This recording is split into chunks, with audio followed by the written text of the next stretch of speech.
ಹಾಗೂ ನನ್ನ ಗೆಳೆಯರು ಎಲ್ಲರಿಗೂ ಕನ್ನಡ ರಾಜ್ಯೋತ್ಸವದ ಶುಭಾಶಯಗಳು. ಪ್ರತಿ ವರ್ಷ ನವೆಂಬರ್ 1ರಂದು ನಾವೆಲ್ಲರೂ ಕನ್ನಡ ರಾಜ್ಯೋತ್ಸವವನ್ನು ಆಚರಿಸುತ್ತೇವೆ. ಕನ್ನಡ ಕೇವಲ ನಮ್ಮ ಭಾಷೆಯಲ್ಲ, ಅದು ನಮ್ಮ ಸಂಸ್ಕೃತಿಯ ಪರಂಪರೆ ಮತ್ತು ಪ್ರತಿಬಿಂಬ. ಮಕ್ಕಳಿಂದ ಹಿಡಿದು ಹಿರಿಯರ ತನಕ ಎಲ್ಲರೂ ಕನ್ನಡವನ್ನು ಮಾತಾಡಬೇಕು, ಬರೆಯಬೇಕು, ಓದಬೇಕು ಹಾಗೂ ಬಳಸಬೇಕು. ನಾವೆಲ್ಲರೂ ಕನ್ನಡಿಗರು ಎಂಬ ಹೆಮ್ಮೆ ನಮ್ಮೊಳಗೆ ಇರಲಿ. ಶಶಿಗಳಿಗೆ ಎಣ್ಣೆ ಹಾಕಿ ಬೆಳೆಸಕ್ಕಾಗಲ್ಲ, ದೀಪಗಳಿಗೆ ನೀರು ಹಾಕಿ ಬೆಳಗಿಸಕ್ಕಾಗಲ್ಲ. ಅದೇ ರೀತಿ ನಮ್ಮ ಕನ್ನಡವನ್ನು ಯಾವುದೋ ಇಂಗ್ಲಿಷ್ನಲ್ಲೋ ತೆಲುಗುನಲ್ಲೋ ತಮಿಳಲ್ಲೋ ಮಾತಾಡಿ ನಮ್ಮ ಕನ್ನಡವನ್ನು ಉಳಿಸೋಕ್ಕಾಗಲ್ಲ.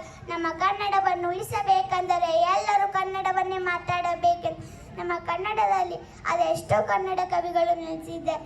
ಕುವೆಂಪು, ಪಂಪ, ಜನ್ನ ಹಾಗೂ ರಾಜರತ್ನ ಹೀಗೆ ಹಲವಾರು ಮಹಾನ್ ವ್ಯಕ್ತಿಗಳು ನಮ್ಮ ಕನ್ನಡವನ್ನು ಬೆಳೆಸಿದ್ದಾರೆ. ಈ ಇಂಗ್ಲಿಷ್ ಹುಟ್ಟಿದ್ದು ನಮ್ಮ ಸಂಸ್ಕೃತಿಯ ಭಾಷೆ. ಹೇಗಪ್ಪ ಅಂದರೆ ನಾವು ಸಂಸ್ಕೃತಿಯ ಭಾಷೆಯಲ್ಲಿ ನಮ್ಮ ಅಮ್ಮನಿಗೆ ಮಾತೃ ಅಂತ ಕರಿತಿದ್ದೇವೆ, ಅವ್ರು ಇಂಗ್ಲಿಷ್ನಲ್ಲಿ ಮದರ್ ಅಂತ ಮಾಡೋದು. ನಾವು ಸಂಸ್ಕೃತಿಯ ಭಾಷೆಯಲ್ಲಿ ನಮ್ಮ ತಂದೆಗೆ ಪಿತೃ ಅಂತ ಕರಿತಿದ್ದೇವೆ, ಅವ್ರು ಇಂಗ್ಲಿಷ್ನಲ್ಲಿ ಫಾದರ್ ಅಂತ ಮಾಡೋದು.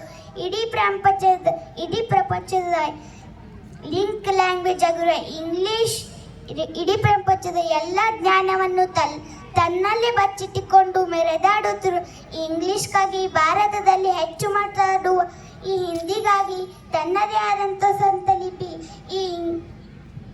ಇವೆಲ್ಲದರ ನಡುವೆ ನಮ್ಮ ಕನ್ನಡ ತನ್ನದೇ ಆದಂಥ ಸ್ವಂತ ಲಿಪಿ ಇಟ್ಟು ಯಾಕ್ರಪತಿಗೆ ನಿಂತಲ್ಲ, ಅದು ನಮ್ಮ ಕನ್ನಡದ ವೈಶಿಷ್ಟ್ಯ.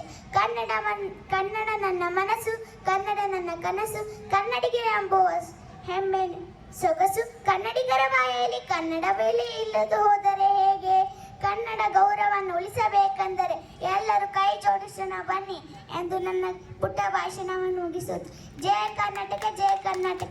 ಬೋಲೋ ಕರ್ನಾಟಕ ಮಾತಾ ಕಿ, ಬೋಲೋ ಕರ್ನಾಟಕ ಮಾತಾ ಕಿ.